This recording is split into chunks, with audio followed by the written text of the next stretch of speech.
এই বছর আর birthday celebrate করব না এই ভেবে আমি কোনো ড্রেস কিনিনি। তারপর বার্থডের দিন এত এক্সাইটমেন্ট বেড়ে গেছিলো, দেন মিন্ত্রা নাও থেকে একটা ড্রেস অর্ডার করেছিলাম। উইদিন 43 মিনিট ড্রেসটা ডেলিভার হয়ে গেছিলো। সো থ্যাঙ্কস টু মিন্ত্রা নাও থাকলে যে কি হতো আমার কি জানি। তো যাই হোক, সুন্দর করে রেডি ফেডি হয়ে একদম সেলিব্রেট করতে এসেছি নিচে।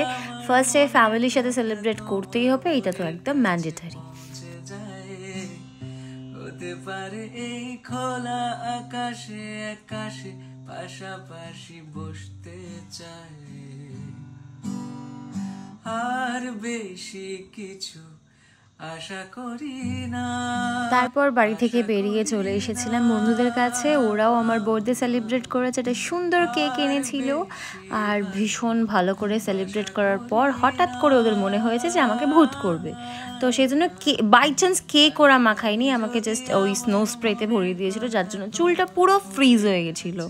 তারপর ছিল আমার ডিনারে যাওয়ার কথা। তো আমি এসেছিলাম আমাদের একদম কাছে একটি রেস্টুরেন্টে ফিয়েস্তাতে, যেহেতু প্রচুর লেট হয়ে গেছিলো আর কোথাও যাওয়ার মানে সময় ছিল না, সেই জন্য ফিয়েস্তায় এসে আজকে দিনটা সুন্দর করে এন্ড করব। সেই জন্য মানে আমার পছন্দের ডিনার আমি নিয়েছিলাম।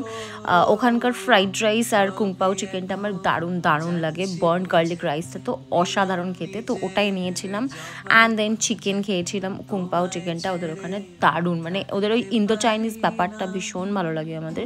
তোমরা যদি কখনো হাওড়ায় আসো তো প্লিজ ট্রাই করো, I must say. And then finish করার পর নিজের গ্লো আপ দেখছিলাম যে মেকআপটা এখনও স্টে করছে। ও nice.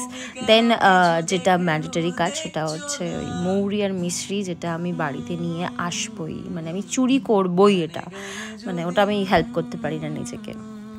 So that is it for today. আজকের মতো ভিডিওটা এই পর্যন্তই রইলো, দেখা হবে নেক্সট ভিডিওতে। টাটা।